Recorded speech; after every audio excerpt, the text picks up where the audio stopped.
Good morning. This is Mission Control Houston. Thank you for joining us for today's edition of ISS Update this Wednesday, February 8.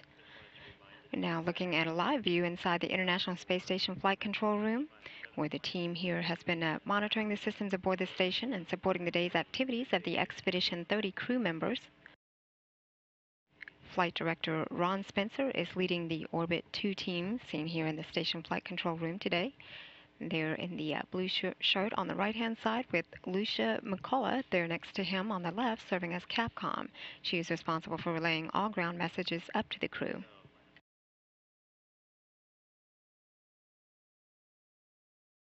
On orbit, the 6 crew members well into their busy workday aboard the station include NASA astronaut and commander of the complex, Dan Burbank, and flight engineers and cosmonauts Anton Shkaplerov and Anatoly Ivanishin there on the left-hand side, as well as NASA astronaut Don Pettit, cosmonaut Oleg Kononenko, and European Space Agency astronaut Andrei Kuipers there on the right. Commander Burbank, Shkaplerov, and Ivanishin launched to the orbiting complex aboard the Soyuz spacecraft as the Expedition 29 crew last November. They docked to the Poisk module of the space station a few days after their launch on November 16. Burbank then assumed command of the station only a week after they arrived. Today, he and his crew members complete their 88th consecutive day in space and have reached the halfway mark of their stay aboard the space station, with a return to Earth later this spring on April 30th. Meanwhile, Pettit, Kononenko, and Kuipers launched aboard Soyuz TMA-03M from the Baikonur Cosmodrome in Kazakhstan on December 21st, when they began their 2-day chase on orbit to catch up to the International Space Station. With their Soyuz now docked to the Rossviet module, they will complete their 50th consecutive day in space today. The space station with its crew aboard is now flying at an altitude of about 240 statute miles. The orbiting facility is making a northeastern track across the South Atlantic Ocean for a pass across Africa.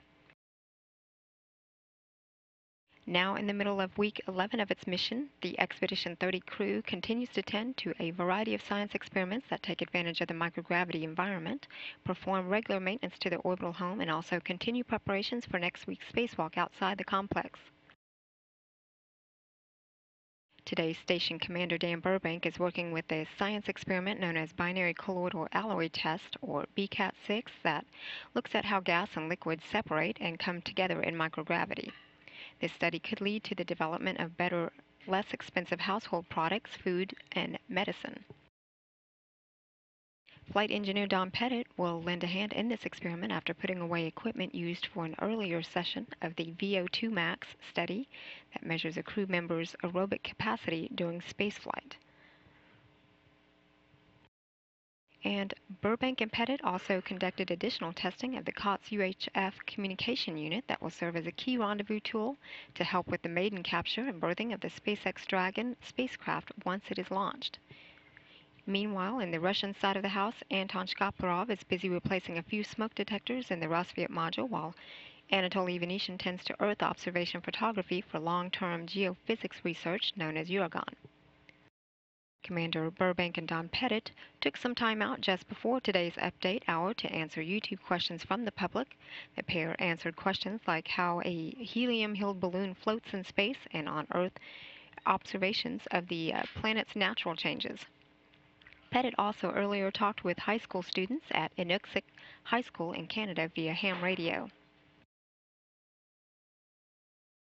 Earlier this morning aboard the International Space Station, Commander Burbank and Andrei Kuipers collected blood and urine samples as part of the sodium loading and microgravity study that looks at fluid and salt retention in the body during spaceflight.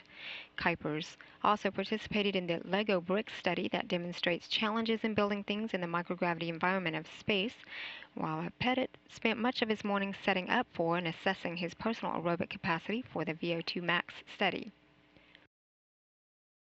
Anton Shkaplerov and Oleg Kononenko continue their preparations for next week's spacewalk on February 16. The pair were busy working with the Russian Orlan spacesuits they will wear for the 5.5-hour excursion outside the complex. The duo spent some time adjusting the height of their spacesuits and performed a leak check and valve test to the suit's interface unit. Commander Burbank, with his 5 crew members, also participated in an onboard training exercise to review a new respirator purge technique of the onboard emergency mask. Shown here, the crew is undergoing that training drill. The crew periodically undergoes onboard training drills to stay current on safety measures in the event a real emergency should occur and those emergency masks be needed. Later today, Commander Burbank and Andre Kuipers will collect additional samples for the ongoing fluid and water retention study. Burbank and Pettit will spend some time on entries to their individual journal study. The commander also will participate in an inventory management systems conference with the ground. At the day's end, each crew member will have participated in his daily 2-hour exercise to maintain physical fitness and mitigate the weakening of muscle and bone loss that is experienced during long-duration spaceflight. The Expedition 30 crew will then participate in its final daily planning conference with ground controllers around the world to prepare for another day of busy activity before entering its pre-sleep period. The crew is then scheduled to go to bed at 3:30 p.m. Central Time. This is Mission Control Houston.